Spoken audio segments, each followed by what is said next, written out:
दोस्तों, दादू का काम हमेशा के लिए तमाम हो गया है। जी हाँ दोस्तों, मन्नत सीरियल के आने वाले ट्रैक में आप सबको देखने को मिलेगा एक ऐसा बड़ा ट्विस्ट जिसने पूरे घर की खुशियां छीन ली हैं। ऐश्वर्या राय ने दादू को जो धक्का दिया था, उसका असर इतना भयानक हुआ कि दादू के सिर पर बहुत गहरी चोट लग गई। वो चोट सिर्फ एक चोट नहीं थी, बल्कि उनकी जिंदगी छीन लेने वाली वारदात बन गई। दादू की हालत लगातार बिगड़ती चली गई। उनका शरीर कमजोर होता गया। उनकी सांसें धीरे धीरे थमने लगी और ऐसा साफ लग रहा था मानो अब उनकी जिंदगी का सफर यहीं खत्म हो चुका है। लेकिन दोस्तों, असली खेल यहीं से शुरू होता है। मल्लिका उस वक्त वहां मौजूद थी। वह दादू की नब्ज देख रही थी। उनके सीने पर हाथ रखकर धड़कने चेक कर रही थी और घबराहट में ऐश्वर्या राय से बार बार कह रही थी कि हमें दादू को तुरंत हॉस्पिटल ले जाना चाहिए। उसकी आवाज कांप रही थी। आंखों में डर साफ झलक रहा था। लेकिन दोस्तों, यहाँ पर ऐश्वर्या राय और उसके गुंडे किसी और ही मूड में थे। वो लोग मदद करने के बजाय बस तमाशा देख रहे थे। जैसे दादू की जिंदगी उनके लिए कोई मायने ही नहीं रखती हो।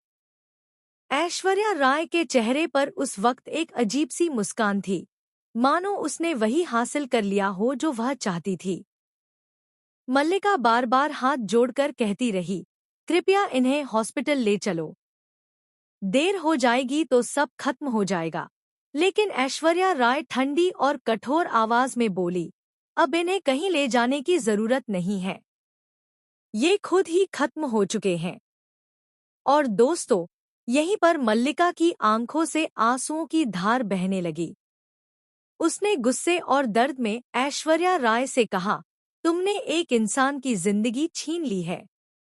तुमने सिर्फ दादू को नहीं मारा बल्कि इस घर की खुशियां, इस परिवार की उम्मीदें और इस रिश्ते की इज्जत भी खत्म कर दी।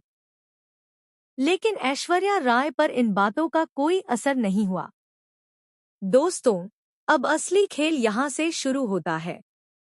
जब मल्लिका ने बार बार ऐश्वर्या राय को समझाने की कोशिश की कि चलो दादू को हॉस्पिटल ले चलते हैं, तो अचानक वहां मौजूद सारे लोग, गुंडे, सुलहरा और यहाँ तक कि वो लोग भी जो ऐश्वर्या राय के साथ खड़े थे, धीरे धीरे पीछे हटने लगे।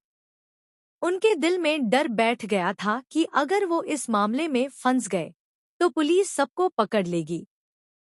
और देखते ही देखते पूरा माहौल बदल गया।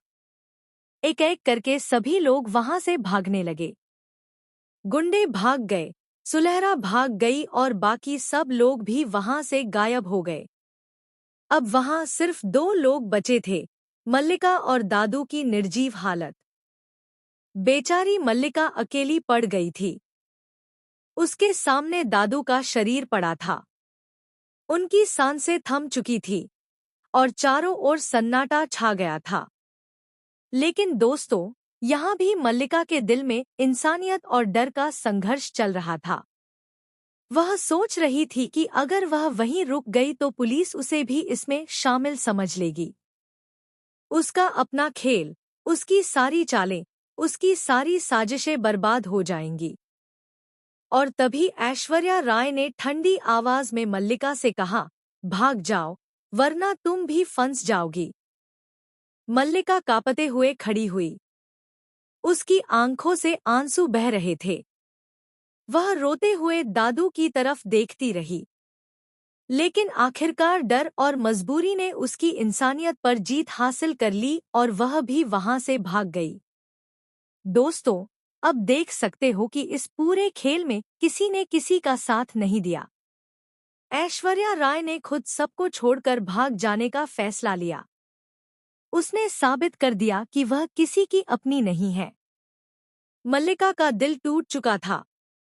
उसकी आंखों में नमी थी, लेकिन अंदर का डर उसे भागने के लिए मजबूर कर रहा था।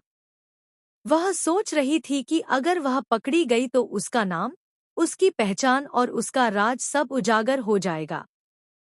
इसलिए उसने भी पत्थर दिल बनाकर वहां से कदम बढ़ा दिए। दोस्तों, लेकिन कहानी यहीं खत्म नहीं होती।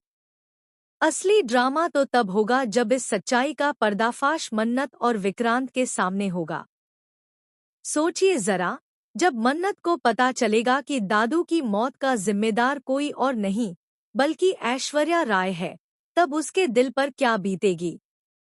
विक्रांत, जिसने हमेशा ऐश्वर्या राय पर भरोसा किया, जब उसे यह सच मालूम होगा तो उसकी आंखों का भरोसा हमेशा के लिए टूट जाए।